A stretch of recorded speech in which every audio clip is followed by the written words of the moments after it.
세워진 바벨탑을 무너뜨리라. 아멘. 기도하겠습니다. 하나님, 이 정말 중요한 시간을 함께 가는 공동체를 주시니 감사합니다. 오늘 말씀을 통하여 우리 각자의 삶에 또 찾아와 주시고 우리 교회와 또 나라와 열방을 향한 주님의 마음을 풀어놓아 주옵소서. 주님의 말씀이 들려질 때 우리의 영이 깨어나고 우리의 눈이 밝아짐을 믿습니다. 성령님께서 감동하여 주옵소서. 십자가를 선포하며 예수님의 이름으로 기도합니다. 네, 다니엘서 강의 11번째 시간입니다. 지난주에는 이 느부갓네살의 그 꿈이 어떤 의미인지를 함께 우리가 이 사진을 통해서 나누었습니다.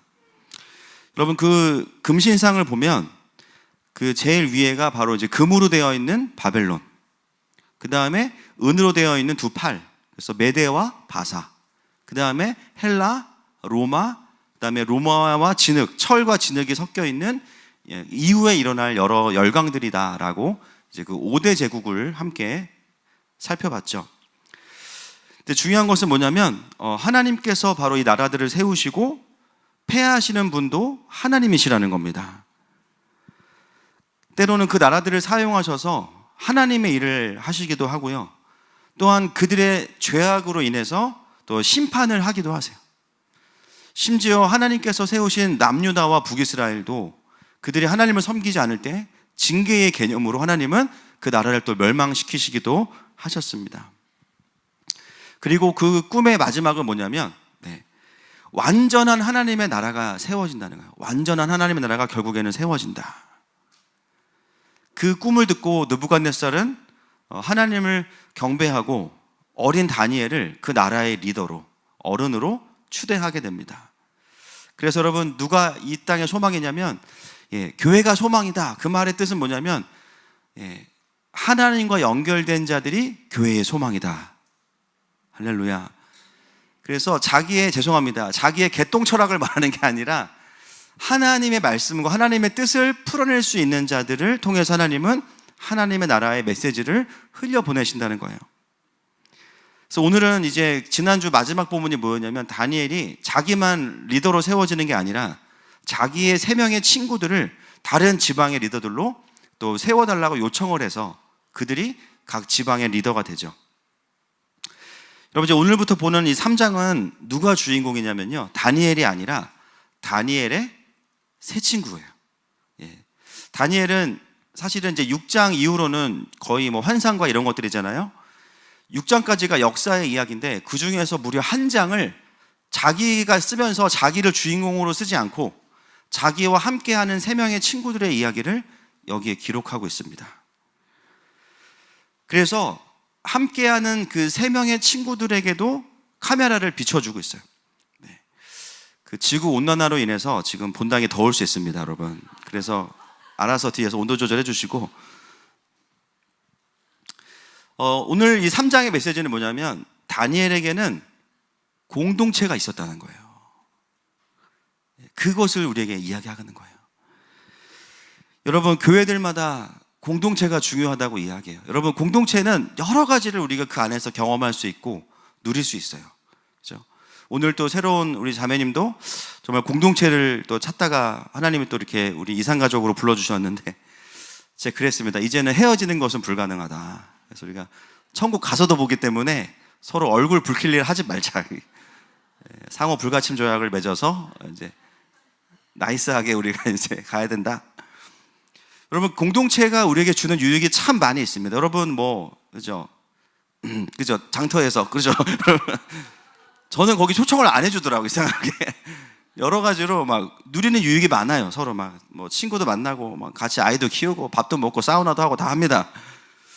근데 오늘 본문에서 말하는 그 공동체의 소중함의 포인트는 그 중에서도 한 가지의 중요한 기준이 있어요. 그것은 뭐냐면 공동체의 가장 중요한 요소 중에 하나가 하나님을 함께 사랑하고 하나님 나라의 가치를 지지해주는 지체들이다라는 겁니다.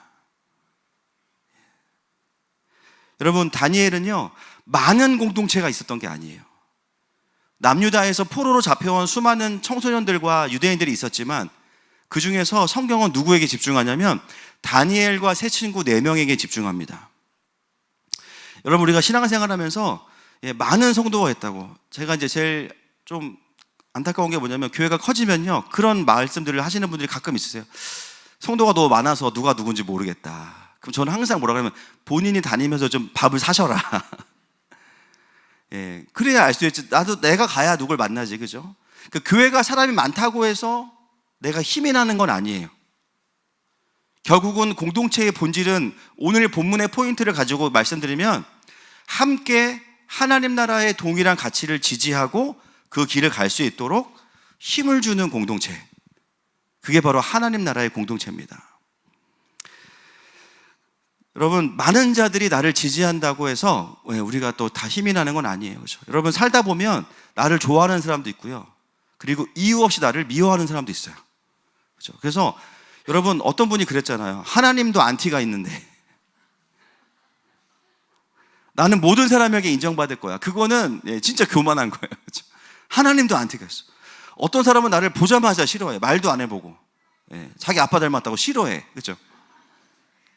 내 마음대로 생긴 게 내 마음대로 되는 게 아니잖아요. 그렇죠? 그래서 오늘 이 다니엘과 세 친구는 우리에게 무엇을 이야기하냐면, 공동체의 역할 중에 하나가 뭐냐, 함께 같은 방향으로 하나님 나라를 향해서 전진할 수 있도록 지지해주는 공동체가 있을 때 많은 숫자가 필요한 게 아니다. 그 4명의 공동체를 통해서 하나님은 거대한 바벨론을 돌파하고 이기게 하시고 또 하나님의 나라를 이어가게 하신다는 겁니다. 여러분, 그래서 오늘 이 공동체의 가장 좋은 예화가 출애굽기 17장에 있는데요, 한번 같이 보겠습니다. 9절부터 13절 말씀 시작. 모세가 여호수아에게 이르되 우리를 위하여 사람들을 택하여 나가서 아말렉과 싸우라. 내일 내가 하나님의 지팡이를 손에 잡고 산 꼭대기에 서리라.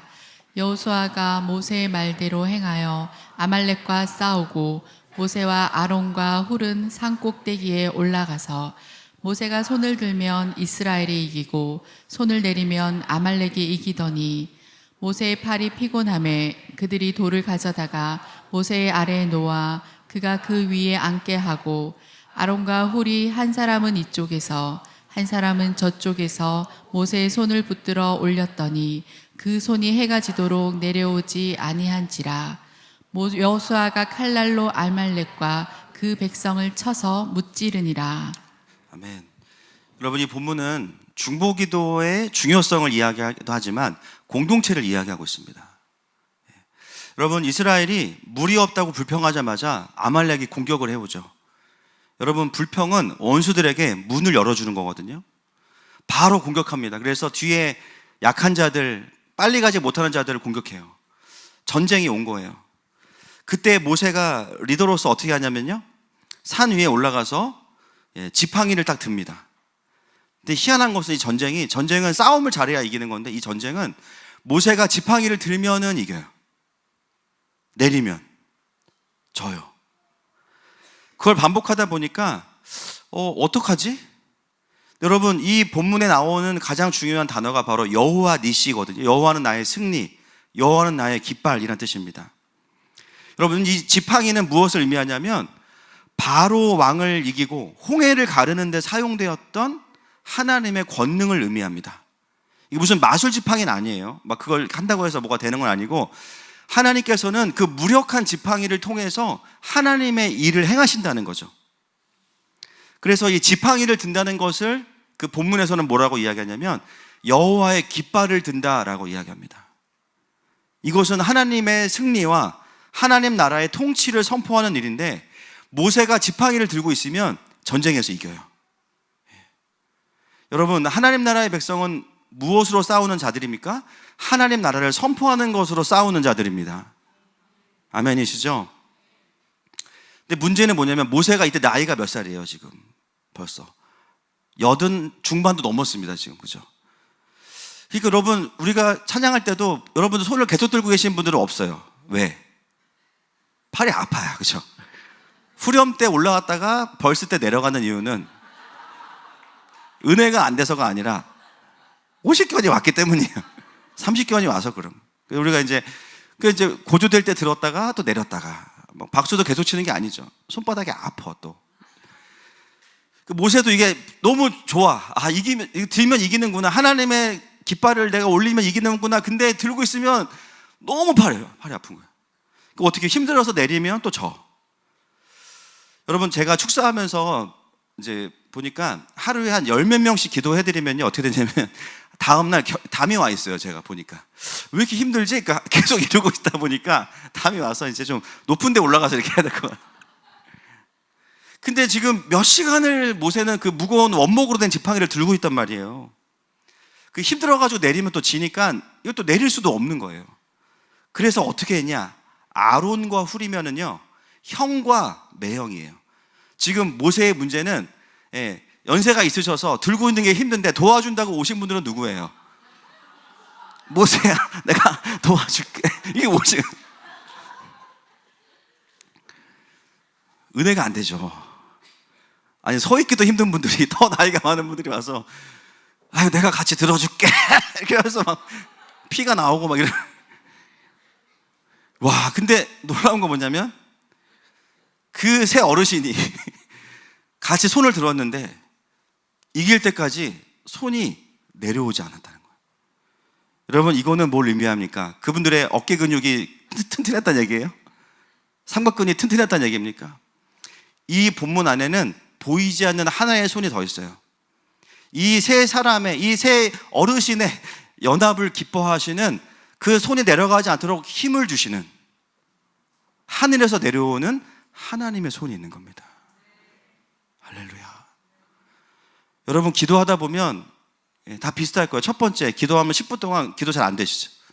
집에 뭐 불 켜놓고 왔나, 막 자동이체 됐나, 막 갑자기 3년 전에 돈 꿔준 친구 생각나고, 막 돈 왜 안 갚았지, 열받고, 막 갑자기 아침에 남편이 나가면서 한 말 때문에 갑자기 열받아서 막 카톡하고, 막 10분은 막 그런 싸움하는, 우리 애가 지금 잘 갔을까, 막 여러 가지로 막 고민하다가 계속 하나님 앞에 머물러 있으면 어떻게 돼? 어느 순간 기도가 열리기 시작하죠.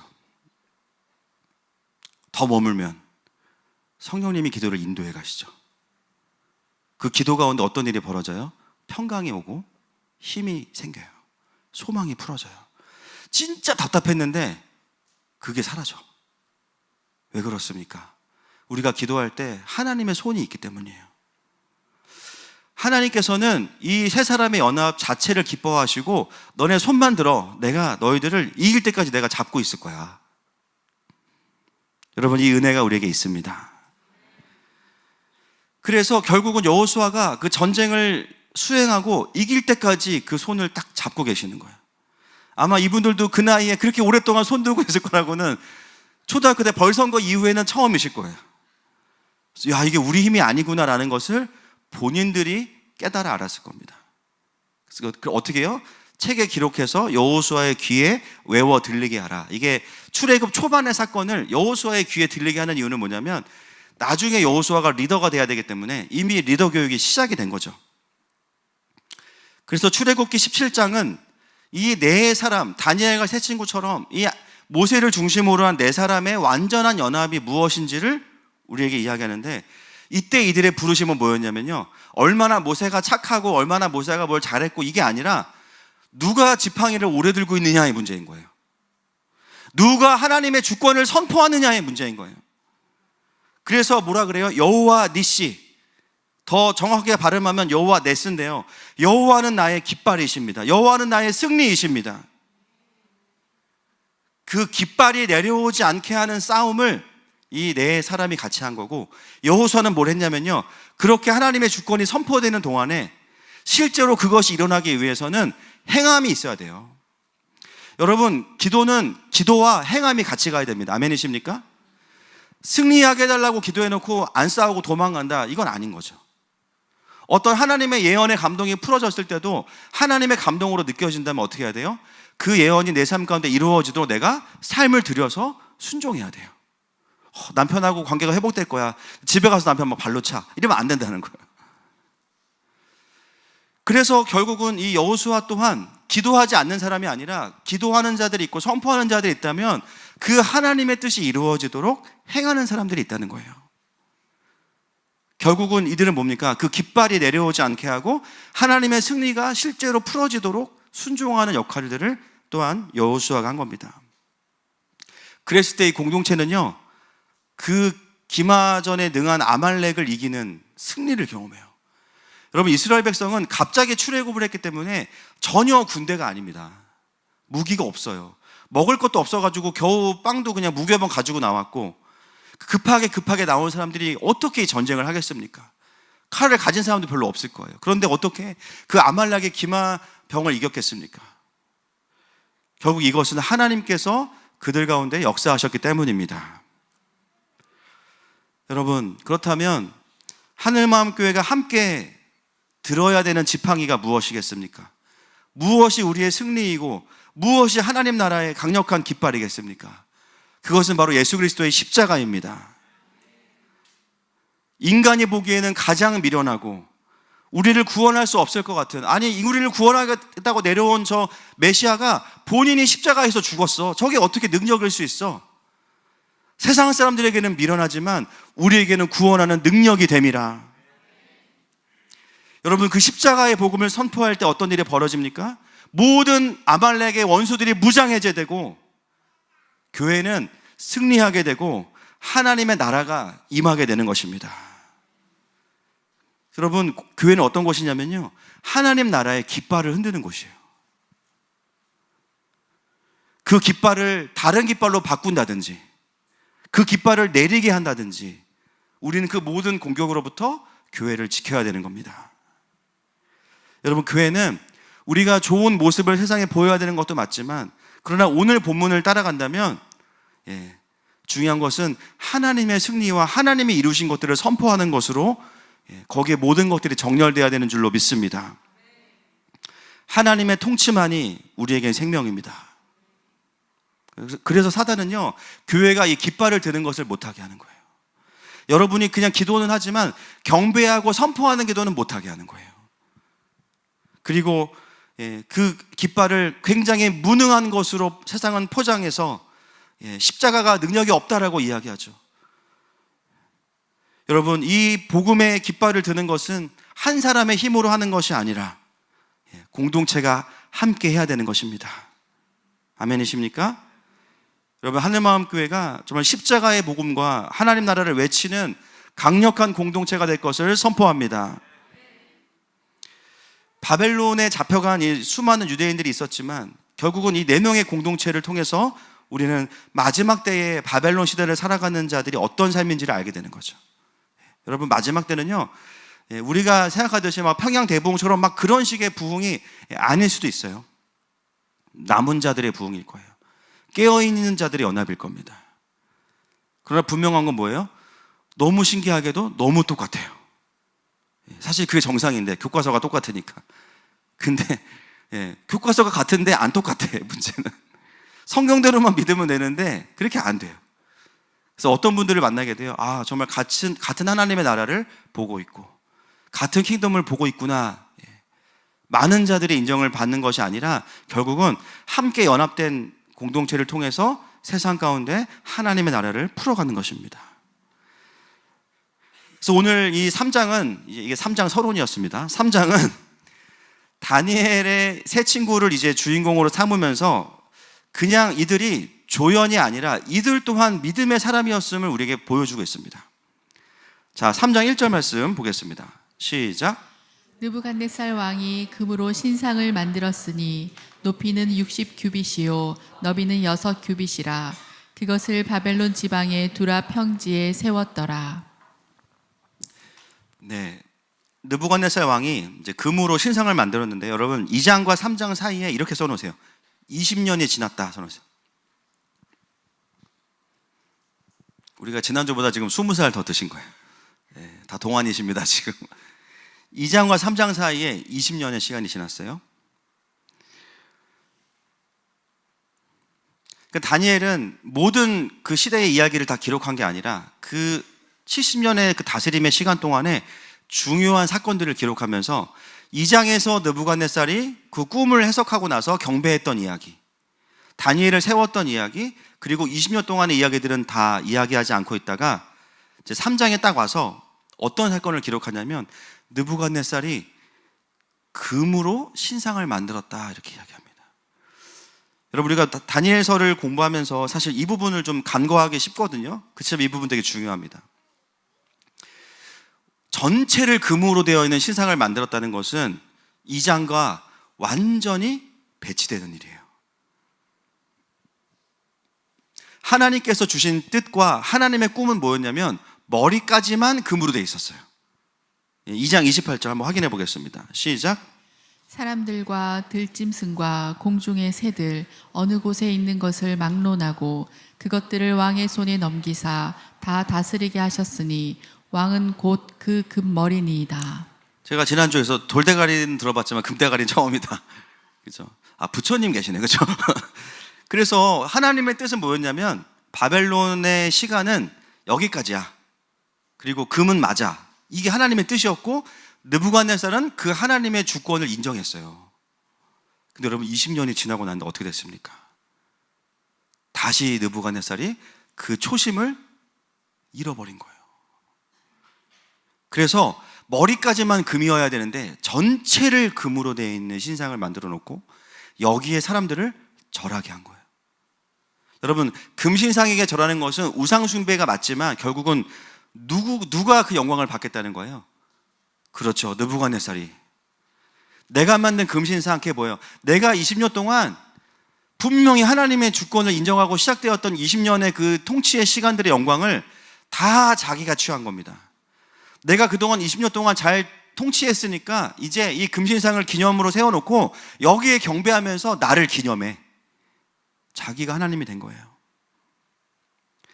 여러분, 은혜를 잃어버리면 우리는 마치 예수님을 믿기 전의 모습으로 돌아가 있는 것처럼 됩니다. 어떻게 돼요? 나의 영광으로 나를 채우고 싶어 해요.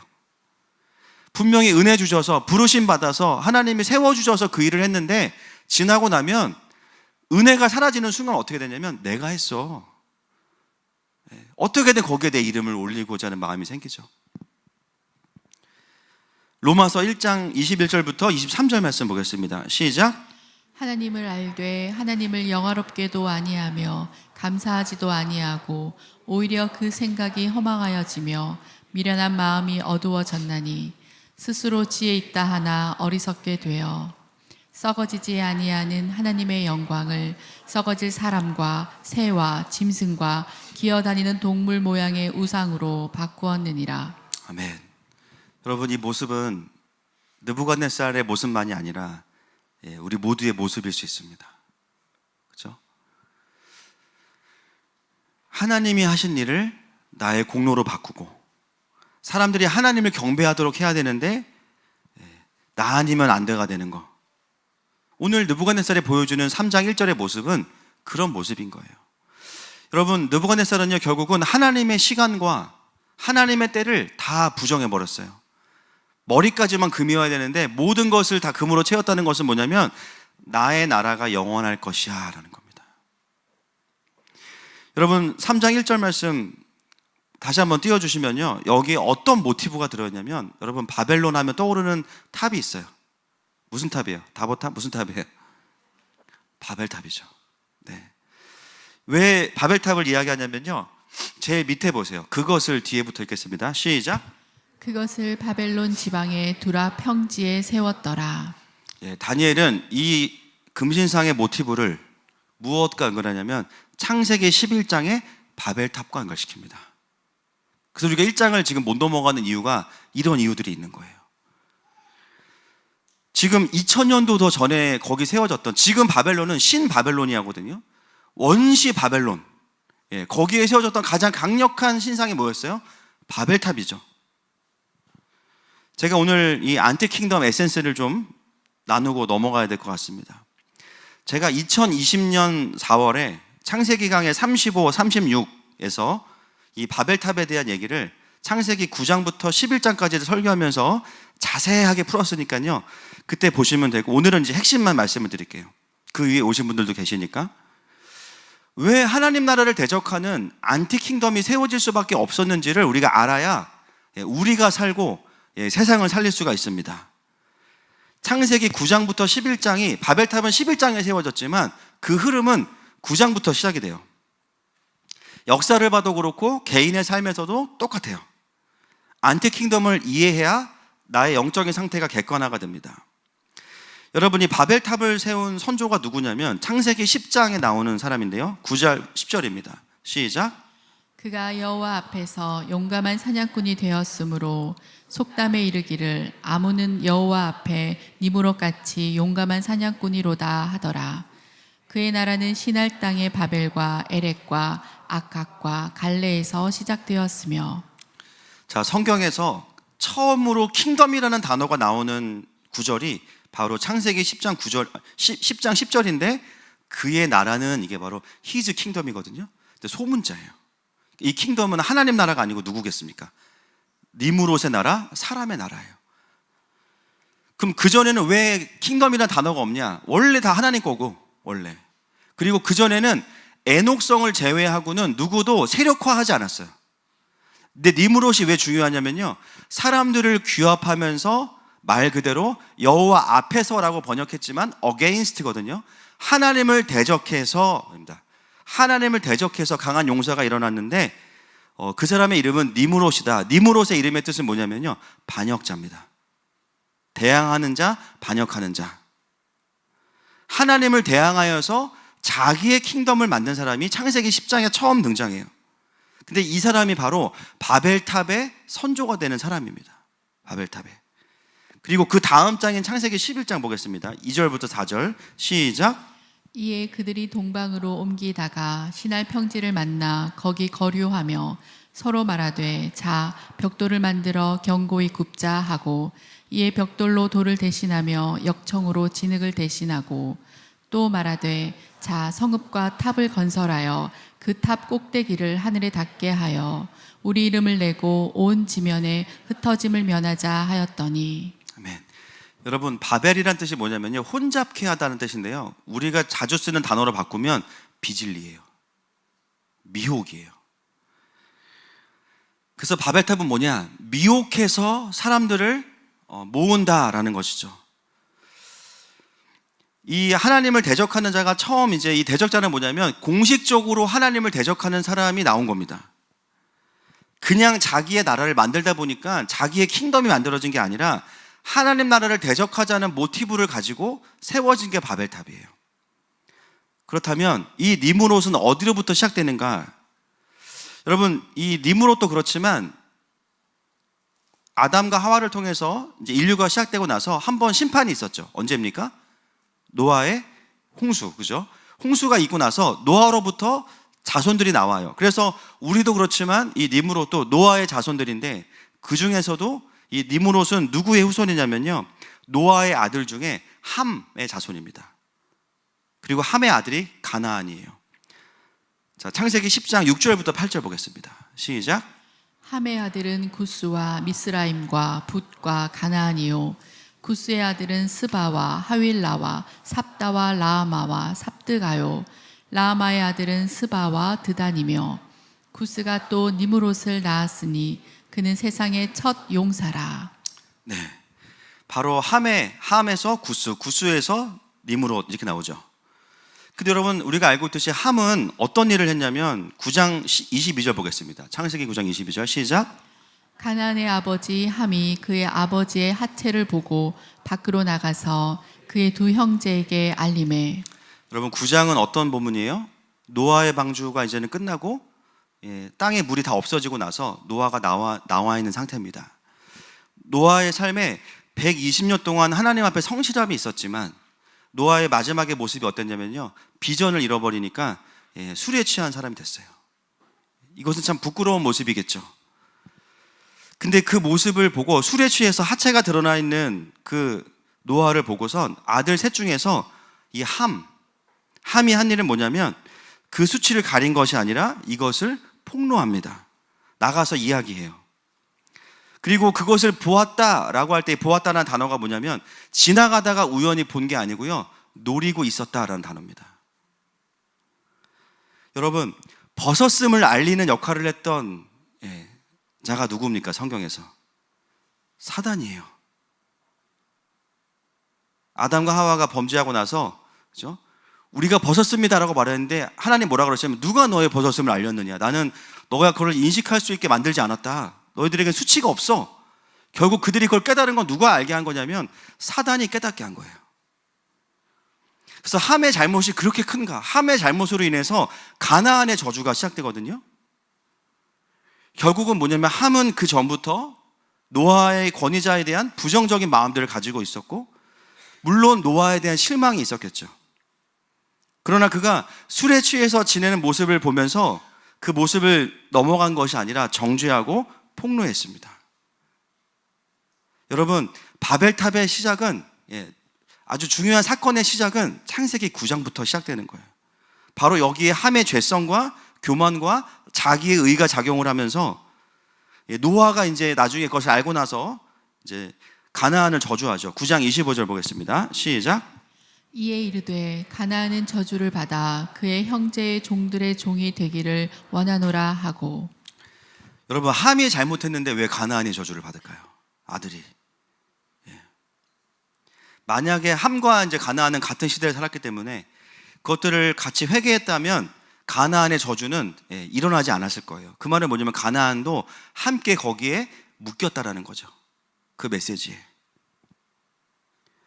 그리고 만약에 그들이 회개했다면 그런 일이 안 일어났겠지만 결국은 뭐냐면 함은 끝까지 자기의 옳음을 고집했고, 그리고 의가 강한 분들의 특징이 뭐예요? 내가 옳아야 되니까 누군가는 항상 틀려야 돼요. 그래서 항상 자기의 잘못이 아니려면 누군가를 틀려야 되니까는 칼을 다른 사람에게 겨누게 됩니다. 함은 자기가 옳아야 되니까 당연히 노아가 틀려야 되는 겁니다. 그리고 자기는 옳은 일을 했지만 노아에게 저주를 받았기 때문에 나는 거절받았고 아버지에게 상처받았어.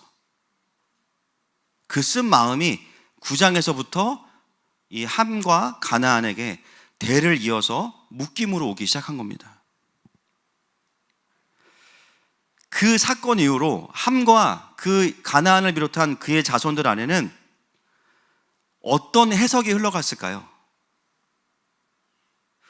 노아의 홍수와 그 노아의 방주에 대한 왜곡된 메시지가 자녀들에게 풀어지기 시작했겠죠. 그들의 교육 방식은 부모가 자녀에게 스토리를 가르치는 거니까. 기본적으로 노아에 대한 왜곡이 컸겠죠. 노아는 이런 나쁜 아빠였어. 노아는 타락했어. 노아는 알코올 중독자야. 하체를 드러내는 수치스러운 아비였어. 그렇게 본인이 타락했으면서 우리의 조상인 함을 저주했어. 가나안을 저주한 거야. 오히려 우리의 조상 함은 굉장히 공의로웠고 의로운 사람이었어. 틀린 걸 바로잡으려고 했던 사람이었어. 그래서 우리의 조상은 노아가 될 수 없어. 우리의 국부는 함이야, 이제부터. 성경에서 말하는 하나님 나라의 스토리와 전혀 다른 메시지가 이 함의 자녀들에게 흘러가기 시작합니다. 근데 결국은 그 원망이 어디로 가냐면요, 그 노아의 편을 들어준 하나님에게 간 거예요. 여러분, 원망의 끝은 소망을 주시는 하나님께 가게 돼 있어요. 책임을 누가 져야 되니까. 내 의가 아직 살아있어서. 그러므로 이들의 가문 안에 흐르는 메시지가 뭐냐면 하나님은 공의롭지 않고, 하나님은 우리를 홍수는 심판의 개념인데 하나님은 우리를 공격했고, 하나님은 그렇게 믿을 만한 분이 못 될 것 같아. 여러분, 이것이 바로 안티 킹덤의 메시지가 풀어지는 프로세스입니다. 결국은 이게 계속해서 반복되는 거예요. 계속해서. 각 개인의 삶에는 죄로 인해서 연약한 부모님으로부터 온 상처를 가지고 하나님께 나아가지 못하는 수많은 청년들을 보게 돼요. 하나님은 그런 분이 아님에도 불구하고 육신의 아버지로부터 왔던 상처 때문에 평생 하나님을 만나는데 어려움이 있어. 여러분, 지금 심지어 여러분, 우리 러시아 우크라이나 전쟁에 누가 가장 많이 죽고 있어요? 북한에 있는 우리 청년들이 죽고 있어요. 아니, 김정은 지가 나가지 왜? 너무 열받아. 어제 새벽 4시까지 잠을 못 잤어요. 그 영상 보면서 너무 막 분노가, 슬픔이 올라오고 막, 아니 지가 나가지 왜 청년들을 보내서 그렇게 희생을 시키냐고. 여러분, 그런 권위자로부터 오는 그 엄청난 어두움과 억압과 핍박, 그럼에도 불구하고 충성을 하겠다는 그 모든 비진리와 왜곡들. 여러분, 올해 속사람학교를 제가 2번 할 겁니다. 상반기에는 청년들 대상으로 하고 속사람학교, 그리고 하반기에는 이제 시니어들 대상으로 할 텐데요. 결국은 다 뭐냐, 우리 안에 있는 그 권위자로부터 어떤 왜곡과 상처들과 그 정서들이 해결이 안 되니까 진리가 뭔지 아는데 그걸 선택할 수가 없는 거예요. 근데 거기서 끝이 아니에요. 내가 의의가 있고 고집이 있으니까 계속해서 원통함을 풀지 않아. 아빠는 나한테 사과해야 되고, 아빠는 벌 받아야 되고, 엄마는 나한테 미안하다고 해야 되고, 그 전까지 난 이 마음 안 풀 거고, 하나님도 다 똑같아. 그런 부모님이 믿는 하나님 믿을 수 없어. 이 마음이 있어요. 이 안티킹덤으로 가는 지체들의 루틴을 보면 함에서 니무롯까지 가는 과정을 계속해서 역사 속에서 반복하고, 이걸 누가 기름 부어주냐면요, 사단이 기름 부어주는 거예요. 끊임없이 우리의 벗었음을 알려주는 거예요. 저거 봐, 저렇게 망가지. 노아도 어쩔 수 없어. 하나님도 어쩔 수 없는 거야. 하나님에 대한 왜곡을 계속 심어줘요. 그래서 어떻게 돼요? 하나님을 나도 모르게 대적하는 자리를 가게 되니까 애녹성을 만들거나 바벨탑을 쌓게 되는 거예요. 여러분, 니무롯을 우리가 본 적이 없지만 저는 니무롯이 어떤 사람이었을까 생각해 보면 굉장히 성품이 좋았을 것 같아요. 그리고 엄청난 리더십이 있었을 거예요. 군사적으로도 그렇고 실력이 있었을 거예요. 그 기술이 없는 그 시대에 그 높은 바벨탑을, 인류 최초의 주상복합이잖아요. 사진 한번 띄워주세요. 타워 팰리스를 벌써 언제 이걸 어떻게 만드냐고요. 이렇게 만들었단 말이에요. 그러니까 그는 사람들이 모일 수밖에 없는 카리스마와 강력한 것들을 다 가지고 있는 사람이었기 때문에 그의 킹덤이 나올 수 있었던 겁니다. 여러분, 우리가 여기서 한 번 더 들어가야 되겠어요. 그 니무롯의 성품과 리더십과 이 모든 것의 모티베이션, 동기가 뭐냐? 하나님 나라가 아닙니다. 분노예요. 이걸 볼 수 있어야 돼요. 권위자에 대한 분노가 있으면 어떻게 되냐면, 반면교사로서 나는 좋은 권위자가 돼야지, 이렇게 되는 거죠. 내가 생각하는 좋은 권위자의 모습은 이런 모습이니까 이렇게 돼야지 하고, 그런 모습이 나오는데, 여러분, 그게 나쁘다는 건 아니에요. 그러나 정말 중요한 게 뭐냐면, 그 사람 안에 여전히 모티베이션, 동기는 뭐냐면 킹덤이 아니고 분노라는 거예요. 그래서 어떻게 되냐, 굉장히 좋은 성품이 보이는 것 같지만 어느 순간이 딱 지나잖아요. 분노가 확 올라와서 전혀 다른 모습을 보게 돼요. 저는 하나님 만나고 나서부터 계속해서 하나님 나라에 대한 공부들을 해왔습니다. 논문들도 보고, 나오는 책들 다 사보고, 도서관 가면 죄다 킹덤밖에 없어요. 몇 권의 책을 읽었는지 모르겠어요. 그러다가 결국엔 성경을 붙잡았지만, 제가 수많은 논문들과 책들을 보면서 깨닫는 건 뭐냐면, 교회 안에서 킹덤을 말하는데 내용을 들어가 보면 다 무슨 얘기 하냐면요, 90%는 굿맨, 우리는 갓맨이에요. 하나님 나라를 말하는데 하나님이 없고, 하나님 나라를 말하는데 복음은 당위성으로 끝나고, 성령님은 더 없어요. 결국은 뭐냐면 굿맨이 돼야 돼. 그래야 세상에서 인정받고 덕이 되고 좋은 리더가 될 거야. 여러분, 우리는 알아요. 우리에게는 선한 게 없어요. 날마다 주님이 필요해요. 십자가가 필요해요. 우리는 분노 때문에 반면교사로 일어나는 성품이 아니라 내 안에 계신 성령님을 통해서 나오는 진짜 성령의 열매가 필요해요. 여러분, 성경에 보면, 성경에 나오는 리더들 보면요, 우리가 위로받죠. 내가 낫겠다. 아브라함도 뭐 노아를 봐도 그렇고. 여러분, 노아가 방주를 왜 120년 동안 만들었어요? 기술이 없어서. 우리 장로님 5년이면 만드실 거예요. 제가 봤을 때. 평화전기 축복합니다. 엔진도 다 전기가 되니까. 우리는 모세, 혈기 대마왕, 그렇죠? 야곱, 얍삽의 달인, 기드온, 믿음 없는 사람, 삼손, 호색가, 베드로, 다혈질. 사도 바울 자기 의가 해결이 안 돼가지고 그죠? 예수님 만나고 수십 년 동안 괴로워해. 나는 곤고하다. 가는 곳마다 맞는 말을 너무 못되게 하니까 돌 맞고. 여러분, 성경에 누가 위대한 누가 있어요? 아무리 찾아봐도 손에 꼽아요. 괜찮은 사람. 요셉이나 다니엘인데 결국 요셉 다니엘도 그 훈련의 시간이 엄청나게 있었던 거예요. 구덩이에 빠지고 죽을 뻔하고. 다니엘도 그죠? 여러분 다니엘 얼마나 힘든지 아시잖아요. 결국은 그게 본인이 갖고 있는 내추럴한 어떤 캐릭터가 아니에요. 하나님과 함께하면서 나오는 성령의 열매지. 여러분, 우리가 그러니까 뭐 막 살아라 그 말이 아니라 성경에 나오는 이 히어로들을 보면 그렇게 대단한 사람들 아니고요. 우리랑 크게 다르지 않아요. 이 사람들의 특징은 뭐냐? 잘 못 숨긴다. 너무 드러나서 문제다. 오히려 그렇지 않은 사람들은 사회적으로 포장하고 정치적으로 좋은 이미지를 만들고 자기 안에 있는 분노는 그대로 놔두고 살아가죠. 그래서 이 니므롯을 통해서 보여지는 모습은 굉장히 좋아 보이고 저 사람을 따라가면 뭔가 유토피아가 만들어질 것 같고, 그러나 그를 움직이는 모티베이션의 동기는 뭐냐면 하나님을 대적하는 자라는 거예요. 그래서 사단은 광명한 천사로 위장한다는 거예요. 여러분, 미혹이 누구나 분별할 수 있으면 미혹이 아니죠. 미혹은 뭐냐면 속을 수밖에 없다라는 거예요. 이게 맞지. 이렇게 가야지. 여러분, 바벨탑 제가 그때 연구하면서 말씀드렸던 거 기억나십니까? 전형적인 우상의 특징은, 자, 4절 띄워주세요. 11장 4절 시작. 또 말하되 자 성읍과 탑을 건설하여 그 탑 꼭대기를 하늘에 닿게 하여 우리의 이름을 내고 온 지면에 흩어짐을 면하자 하였더니. 예, 전형적인 우상의 특징, 하나님의 이름이 아니라 우리의 이름이에요. 예. 이 11장을 원어로 분석하면 쉔과 샴인데요, 쉔은 이름이고 샴은 거기예요. 그러니까 이거를 들으면서 우리가 이 본문을 들으면 창세기 쉔과 샴이 계속 반복되거든요. 이름이 있는 거기, 이름이 있는 거기, 그게 계속 반복돼요.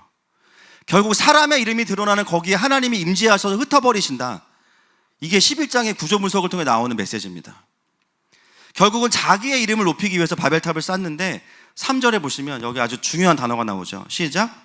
서로 말하되 자 벽돌을 만들어 견고히 굽자 하고 이에 벽돌로 벽을 대신하며 역청으로 진흙을 대신하고. 여기 핵심 키워드 뭐라고 말씀드렸죠 제가?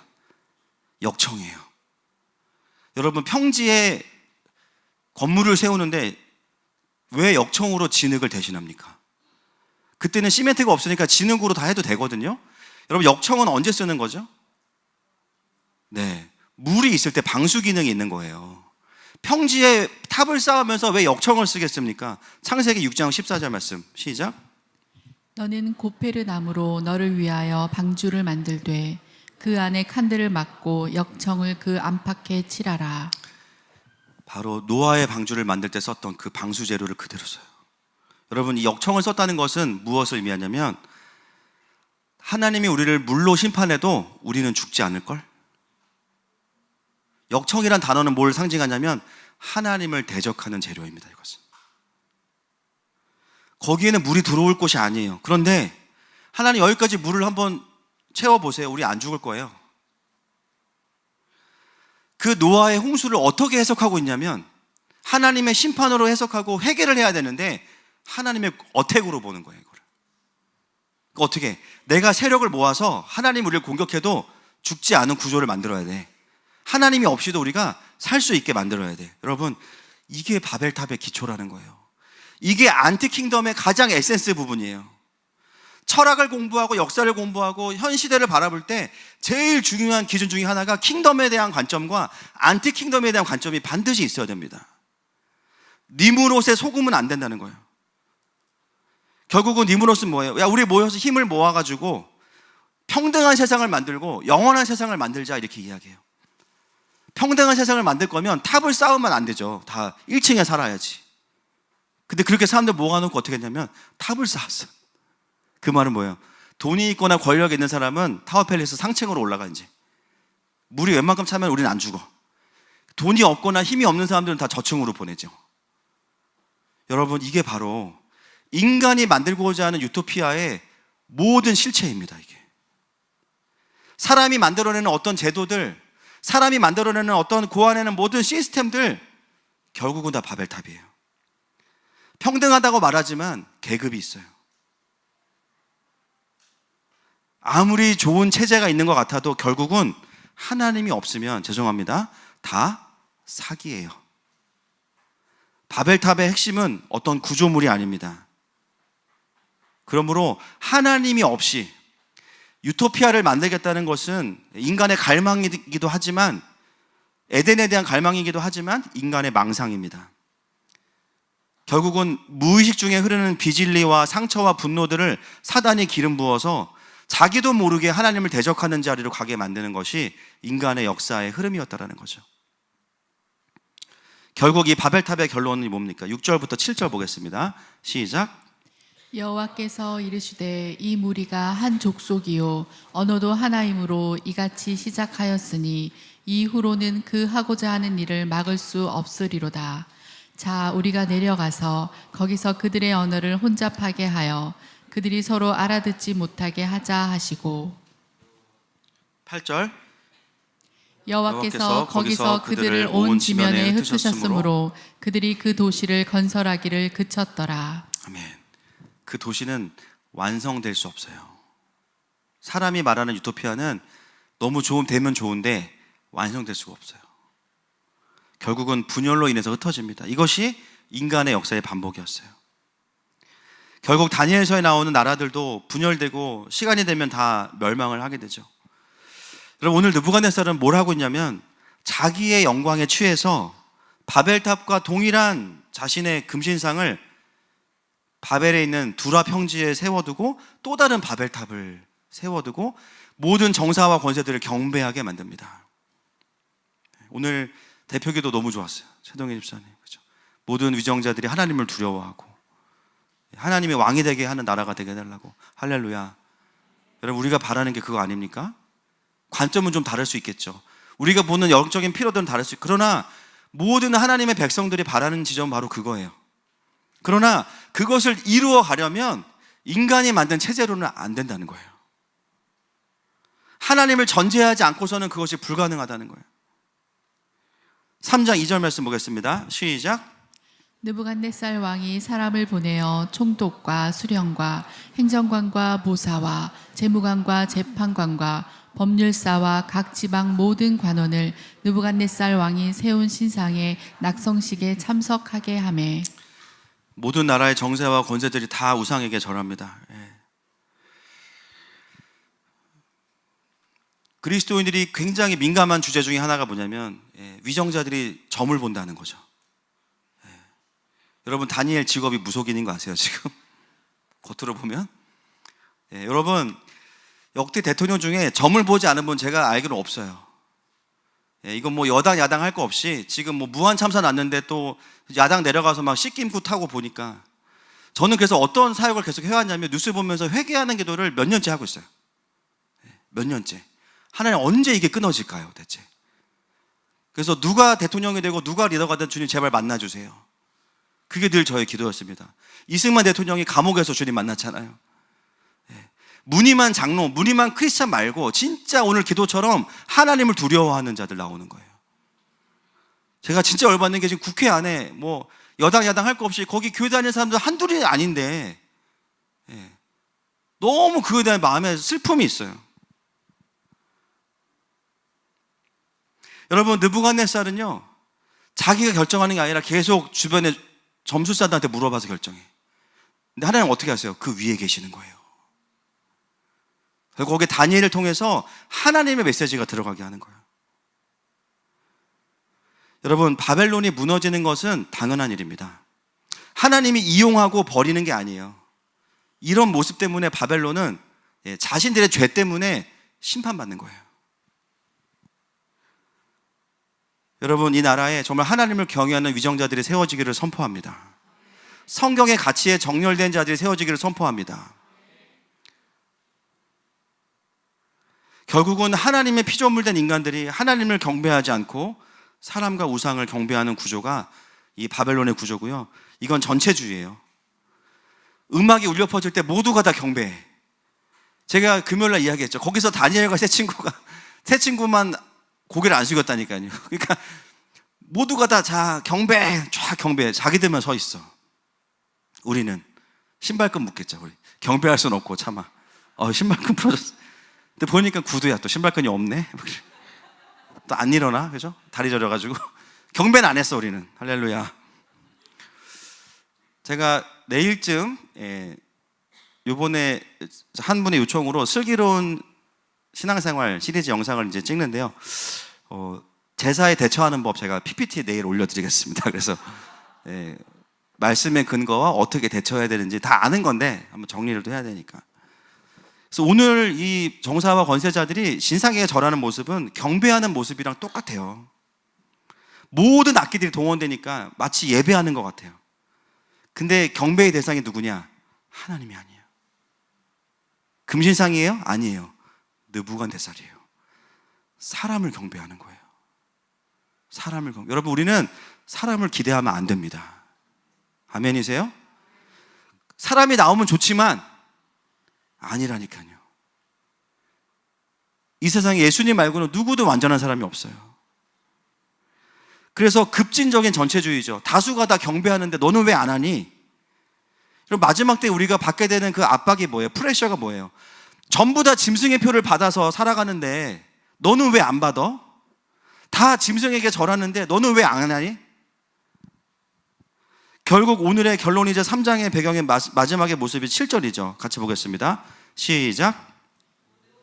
모든 백성과 나라들과 각 언어를 말하는 자들이 나팔과 피리와 수금과 사명금과 양금과 및 모든 악기 소리를 듣자 곧 느부갓네살 왕이 세운 금 신상에 엎드려 절하니라. 네, 이게 오늘 본문의 마지막이에요. 3장의 배경이기도 합니다. 이런 상황에서 다니엘과 세 친구는 어떻게 그것들을 이기고 돌파하는가? 그건 다음 주에 무은 목사님 그 다음 주에 하도록 하겠습니다. 말씀을 좀 정리하겠습니다. 여러분, 결국은요 다니엘서의 메시지도 똑같아요. 경배의 싸움이에요. 경배의 싸움. 누구를 내가 예배하고 있느냐의 문제예요. 어떤 대가를 치르더라도 더 높은 하늘의 가치를 내가 추구할 수 있느냐. 여러분, 사람은요 높은 가치를 추구할 때 힘이 올라와요. 다수가 그 길을 가지 않아도 그거를 잡을 수 있는 힘이 있어요. 여러분, 마지막 때에 우리의 삶이 이와 같기를 축복합니다.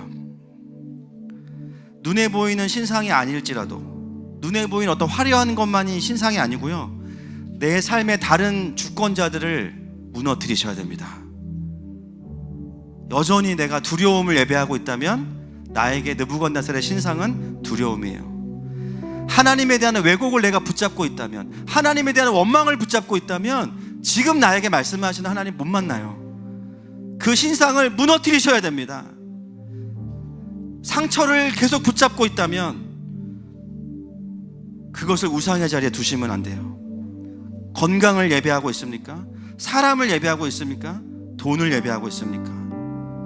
오늘 주님 말씀하십니다. 너는 누구에게 경배하는 사람이냐? 우리는 하나님 나라를 세우는 다니엘이지 내 영광을 위해서 신상을 세우는 자들이 아닙니다. 그 신상은 영원할 수 없고 무너질 거예요. 이 시간 내 안에 모든 비질리들을 무너뜨리시는 그 성령님께서 우리 가운데 계속해서 일하실 겁니다. 우리 함께 이 고백으로 주님 앞에 나아가십시다.